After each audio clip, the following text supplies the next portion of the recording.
आज के इस एपिसोड में हम लोग चर्चा करेंगे कि निफ्टी क्या है। ठीक है, आज के एपिसोड में निफ्टी के बारे में चर्चा करेंगे। अगले एपिसोड में सेंसेक्स, उसके बाद बैंक निफ्टी के बारे में चर्चा करेंगे। ठीक है, तो आज हम सीखेंगे निफ्टी क्या है और आगे चल के जैसा कि आप सब जानते हैं हमारा प्रोग्राम एडवांस में तब्दील हो जाएगा, लेकिन मैंने आपसे वादा किया है कि ABCD से शुरू करेंगे, तो धीरे धीरे हम एक एक मार्केट की एक एक सब्जेक्ट की जानकारी प्राप्त करेंगे। आज के एपिसोड में हम जानेंगे कि निफ्टी क्या है। ठीक है, देखिए निफ्टी क्या है। निफ्टी सूचकांक है गाइस। ये जो आप यहां पर लिस्ट देख रहे हैं इन्हीं का सूचकांक है निफ्टी। आप चाहें तो रिलायंस को यहां से बाई कर सकते हो, सेल कर सकते हो। जैसा कि आपको पता है, मैंने पहले भी बताया है कि शेयर मार्केट के अंदर आप चीजों को पहले बेच सकते हो ज्यादा दाम पर और कम दाम में खरीद के बीच का मुनाफा कमा सकते हैं। उसी प्रकार से शेयर्स को कम दाम में खरीदकर और ज्यादा दाम में बेचकर मुनाफा कमाया जा सकता है। तो निफ्टी क्या है?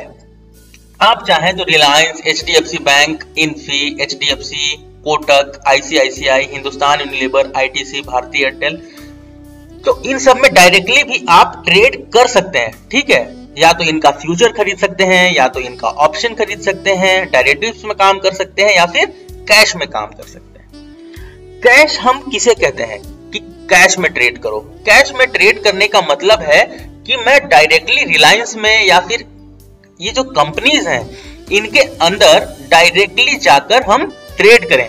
लेकिन अगर हम कहते हैं कि हमें निफ्टी में ट्रेड करना है, तो निफ्टी क्या है? ठीक है, अच्छा खासा जो भी बिगिनर्स हैं उन्हें कैश में ट्रेड करना चाहिए ताकि उनका एक्सपीरियंस बढ़ता रहे। किस प्रकार से ट्रेड करना है ये तो हमें आगे सीखना है, लेकिन अभी हमें यह सीखना है कि निफ्टी क्या है। देखिए निफ्टी 50 कंपनीज, जो मार्केट की 50 कंपनीज हैं उनका एक क्या है, उनका एक सूची है। ठीक है, उनका जैसे मान लो रिलायंस में तो आप डायरेक्टली भी काम कर सकते हो, किसी भी कंपनीज में डायरेक्टली भी काम कर सकते हो, लेकिन इन 50 कंपनियों को क्या किया गया है, इन 50 कंपनियों का एक संगठन बनाया गया है और संगठन बना के एक निफ्टी तैयार किया गया है। तो अगर आप निफ्टी में ट्रेड कर रहे हो, अगर आप निफ्टी में जैसे आप जाओगे यहां पे, तो आप देख सकते हो ना यहाँ पे बाई करने का ऑप्शन आता है, ना यहाँ पे सेल करने का ऑप्शन आता है। तो अगर डेरिवेटिव्स में ट्रेड करना है या फिर हम कहें कि अगर हमें निफ्टी में ट्रेड करना है, तो हमें क्या करना होगा? हमें या तो इसके ऑप्शन में ट्रेड करना होगा या फिर फ्यूचर में ट्रेड करना होगा। ठीक है, क्योंकि निफ्टी कोई एक कंपनी तो है नहीं, निफ्टी तो इन 50 कंपनियों का समूह का एक जो है संगठन है और इस संगठन का शेयर है।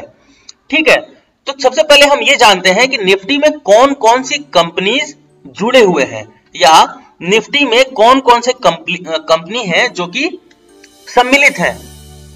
अब देखिए यहां पर आप देख सकते हो कंपनी का नाम है, ये सेक्टर का नाम है और यहां पे आप देख सकते हो वजन कितना है, निफ्टी के अंदर इस कंपनी का वजन कितना है। तो जैसे ही आप देखते हो कि रिलायंस गिरने लग जाता है, तो आप देखोगे कि निफ्टी तेजी से गिरने लग जाता है, क्योंकि सबसे ज्यादा वजन रखने वाला निफ्टी में अगर कोई है तो वो रिलायंस इंडस्ट्रीज लिमिटेड है।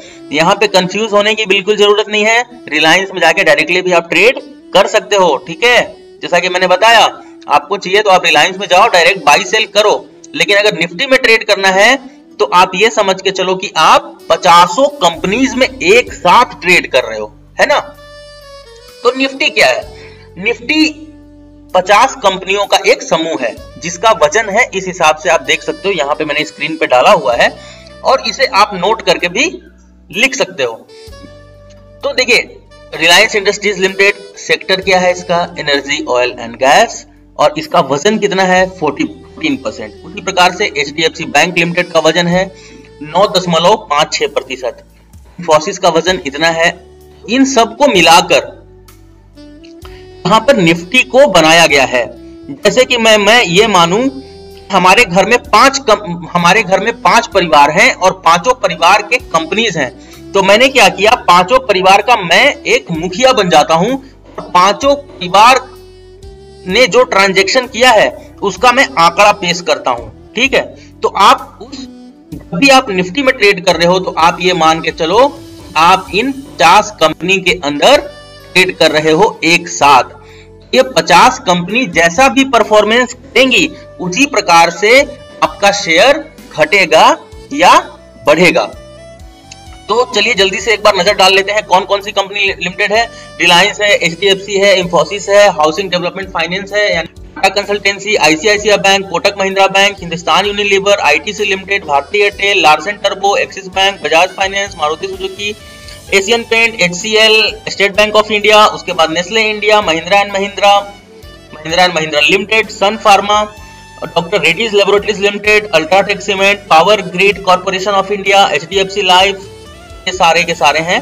आप देख सकते हो मैंने यहाँ पे खोल दिया है, देख सकते हो। लास्ट में है जी एंटरटेनमेंट एंटरप्राइजेस, इसका वजन मात्र 0.27 है। वजन के हिसाब से यहाँ पर कैलकुलेशन कर दिया है मैंने कि निफ्टी में किसका कितना वजन है, यानी कि कौन गिरेगा निफ्टी को ज्यादा फर्क पड़ेगा और कौन चढ़ेगा निफ्टी को ज्यादा फर्क पड़ेगा। यानी कि अगर आप देखते हो कि रिलायंस के लिए कोई एक अच्छा खासा पॉजिटिव न्यूज है, डायरेक्टली रिलायंस में भी ट्रेड कर सकते हो और निफ्टी में भी ट्रेड कर सकते हो। यानी कि कहने का तात्पर्य ये है कि अगर आप निफ्टी 50 के अंदर ट्रेड करते हैं तो जैसे यहां पर मैं क्या करूंगा, ये 50 कंपनीज हैं, इनमें तो डायरेक्टली आप ट्रेड कर ही सकते हो, इन्हीं को कहते हैं कि कैश में ट्रेड करना। और अगर मैं यहां पे समझ लो निफ्टी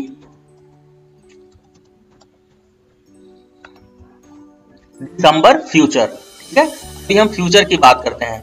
अगर हमें फ्यूचर में ट्रेड करना है तो हम निफ्टी के फ्यूचर में ट्रेड कर सकते हैं। फ्यूचर क्या होता है, मैंने बताया है आपको कि किसी भी इंडेक्स की परछाई ही फ्यूचर होती है। तो डायरेक्टली हम निफ्टी में ट्रेड नहीं कर सकते, लेकिन निफ्टी के फ्यूचर में हम ट्रेड कर सकते हैं, क्योंकि ये तो सारे के सारे कंपनीज हैं, तो इनके फ्यूचर और ऑप्शन में हम ट्रेड कर सकते हैं। तो आपको समझ में आ गया है कि निफ्टी जो है वो इन 50 कंपनियों का समूह है। यानी कि अगर निफ्टी नीचे जाता है तो हम ये मान सकते हैं कि ये जो 50 कंपनीज हैं इनमें से कुछ कंपनीज या ज्यादातर कंपनीज अच्छा प्रदर्शन नहीं कर रहे हैं, इसीलिए निफ्टी नीचे जा रहा है। तो अगर निफ्टी नीचे जा रहा है तो हम फ्यूचर को पहले बेच सकते हैं और नीचे चला जाएगा तब खरीद सकते हैं और बीच का मुनाफा खा सकते हैं।